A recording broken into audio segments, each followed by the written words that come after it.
if you're listening to this, right, and you have fat ass, you are running out of money in your bank account, you have an issue in your relationship, I don't really care what the problem is. If you're truly honest with yourself and you sit down on the corner of your bed and you have an honest conversation with yourself, you will find the answers. You know what you need to do, right? I agree.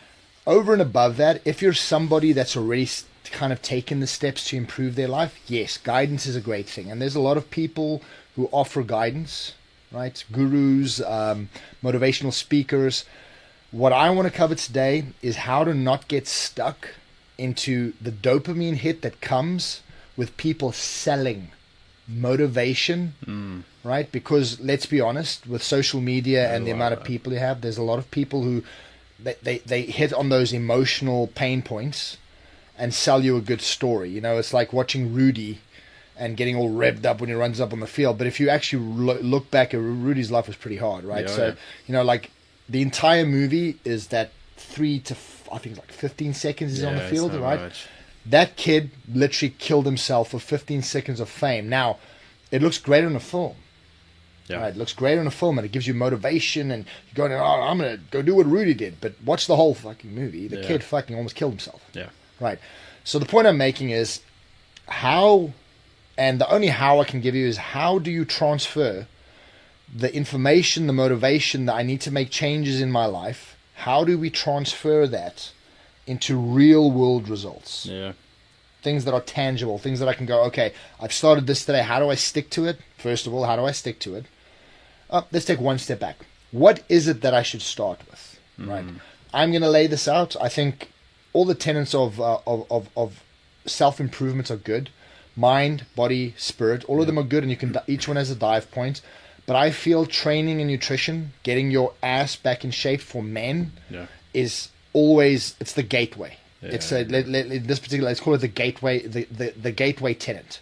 Is once you're in shape, confidence goes up, right? You feel better about yourself. You know, it's the whole tenet of delayed gratification, right? I can tell you this from experience that the taste of having abs tastes way better than any food you can put in front of me right now. 100%. I have to convince myself, and I have to take that hard road now for the benefits later, the delayed gratification. But my experience tells me that any man listening, if you go, I'm not sure where to make these changes, whether it's be, I want to improve my relationship, business, usually it's a combination of everything. I want to be better in relationships. It is for me, it is for you. I want to be better in my relationships. I want to be a better human being, a better man. I want to find purpose. I want to look for the things I want to do that are going to make me feel like I am worthwhile as a man, right? That I have purpose, that I am driven, that I can stand up and go, you know what, I am here to do that. And I think fitness and health and taking control of your health is that gateway that kind of segues you into it. And there's a couple of reasons, right? Is you've mentioned this before, is I'm in shape, I'm cardiovascularly fit, I'm strong. If, God forbid, something happens and my loved ones are around me, I can take action. Right, that's an important one. The second one is, regardless of how you look at the world, when you walk into a room and you are in shape, I will tell you from experience, business becomes easier. As much as we'd like to think that people do not judge you on first impressions, you gave a great rendition of first impressions, how important they are. They matter. That first impression, if you are fit and healthy, the person's immediate mindset goes, this person has discipline. They apply that discipline and I can see it. It changes how they treat you. 100%. Right. So for me, I think fitness and health is the segue of how you establish that. Now, let's break that down even further. The first thing you've got to do is obviously you've got to get into some sort of exercise program. Now, depending on where you're starting, you've mentioned before, as simple as putting on a weighted vest and going for a walk. Right. If you can't imagine putting on a weighted vest, just go for a walk. Just get your ass off the couch. No doubt. We've spoken about the Ric Flair warm-ups that we do, 100 squats, 100 push-ups, 100 sit-ups. Do it you can do it in your lounge or next to your bed, and you can start low, work your way up until you get to that level. And I guarantee you, if you can, within 10 to 15 minutes, do 100 push-ups, 100 sit-ups, and 100 squats, you are pretty damn fit. Right? I agree. and then taking control of the food sources you eat, right? Which, as horrible as it sounds, gets a lot easier when you're in the process. If we had this conversation about controlling your food, Kevin's the best example of this, right? And I want him to give you his insight. Is he was already around down this journey of fitness, and the guy's a physical specimen. He's a big guy. He looks good, but the one part that he was struggling with was trying to control his food intake. No. Right. So now, talk me through that process. So you come to me, we sit down, I lay out a diet for you, which and anyone listening, that's not easy. It's an elimination diet which takes away everything that you can think of from a process perspective and pretty much just puts you down on meat. Yeah. And it's very laid out. There's a fasting element to it where you have to break down and not eat for a certain period of time. And then you start adding in meat, right? Yeah. And it could be tuna, chicken, beef, it doesn't really matter. But the point is you get enough protein in and fats in to sustain you, and you do that for 30 days. Yeah. When I first gave you that diet, what did you think of it? Well, to clarify, the first diet wasn't the fasting diet. Which You one had was the me eating first one? 5 days, or 5 times a day. I was eating... Right, but it was a 30-day program, It was right? a 30-day program. I was eating 5 times a day, and it was essentially all meat. But what I thought about it initially was, oh, fuck, I can't do this, honestly. So I was eating much better than I'd ever been at that point in my life. Mm-hmm. So my immediate reaction was, oh, fuck, I can't do this. But then as I really started to break it down, I'm like, I can do this. Okay. So I made the change in my head. So let's talk about that change, right? For somebody who, through their life, has struggled with trying to control their food, right? Which all of us have their struggles, and some of us are further along than others. But coming from a background where you didn't have parents that were into fitness or health, right? There was a certain cultural way you were taught to eat. Yep. And regardless of how much we'd like to think we can control everything in our lives, there's aspects that come with that, right? So that health and fitness that you get into, and you start controlling your food, talk me through that mind switch. What exactly happened when you looked at this versus every other diet that you've looked at, where you kind of follow it and you get off? And I'm talking from experience here as well. I've had lots of diets that I've had up. I kind of followed for 3 days, and then I'm off the wagon, right? Yeah. What was that in your mind? What was the change?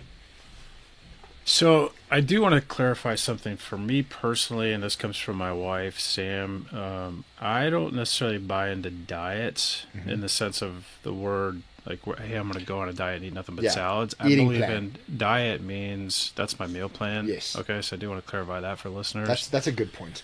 So I know we both agree on that, so I'm going to clarify that for listeners. Diet, on what Kevin's saying, is diet's such a loaded word. Right. Right, we'll talk about NLP, which is neuro-linguistic programming, right? Yeah. The first 3 words of a diet, it says die. Yeah.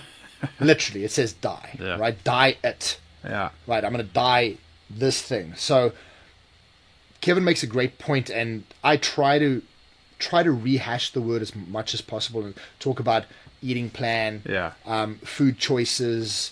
It's the better way to say it. So I think from this point on, let's take the word diet and put it aside, because it's got a lot of negative connotations. It does. So for me though, what I think is also important to highlight, I struggled in the kitchen, but I was in a place where I was actually in control.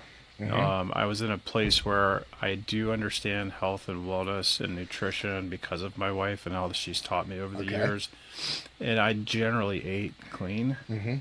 But I would have my weak moments. Okay. I had too many weak moments, right? So I would sneak the cookies or the snacks or potato chips here or there. So I did too much snacking outside of my clean eating diet, if you will. Okay. So what shifted for me though was that I realized if at the beginning of last year, I decided I wanted to have a 6-pack.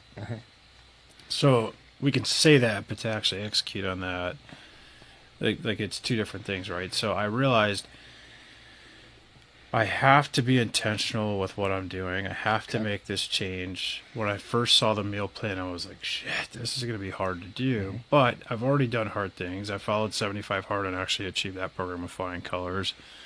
So I knew I was capable of doing something very difficult. And then there's a place now that I've gotten back to mentally where I actually take a lot of pride in doing hard things.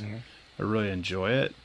So I was like, I got this. Like, let let me do a prep week. So I actually did a prep week to get into it, where I would cut out a lot of other stuff that I was like, and by cut out other stuff, I mean like protein shakes or protein bars. Yeah. Processed foods, right? Yeah, I mean, not necessarily bad for you. Yeah, I wasn't eating a lot of processed foods. Yeah. There was just some protein bars here or there. If I was in a pinch, I'd eat some almonds. I would eat some, yogurt. So I would take that. I took that prep week and said, well, I'm only going to eat that if I'm like fucking hungry, like starved. But then the following week, when I was go time, I was like, all right, day one, I'm only thinking about today. Yeah. And I really just said, like, take it one meal at a time. Don't think ahead. Mm-hmm. And my wife has always said to me too, you've said to me as well, food is fuel. Food is not pleasure. And so when I finally realized, like, okay, food is fuel here, drink water in between meals, like coffee, like drink a little bit of coffee. I didn't drink too much coffee, but a little bit. If I needed an afternoon pick-me-up cup, like I would drink a cup of coffee in the afternoon or something to take, and only black coffee. Like I wouldn't put anything like cream or sugar in it. So anyway, like I just told myself, like, you can do this. Okay. This isn't your first time to do something hard. One step at a time, one meal at a time, one day at a time, 1 week at a time. Okay. And that was a huge difference for me. So this leads into the next aspect of where I'm leading with this, right? Is I generally find switching over to an eating program and a diet for men is, like I say, it's the gateway drug. It's the easiest kind of road into it, right? However, in order to take that, and this is the same as scaling a business, right? Yeah. So what you're trying to do is you're trying to scale your self-development. You're starting with your body, right? You're cleaning up your eating habits. You're taking control of weight training and making sure that you're strong, you're fit, you're cardiovascularly healthy. That is the one part. Yeah. Now what you want to do is you want to transfer this into your business, right? That same discipline, that mindset, that consistent. You want to take those aspects of discipline and highlighting in a different way, and you want to push that into your relationship. Yeah. And then what you want to do is you want to push that into your spirit and find, where do you connect with the universe, with God, with Christianity? Where do you find it, right? And the reason you want to connect all of these together is balance, right? So that you can find a purpose in life of why you work your ass off to make money and why it's important to you.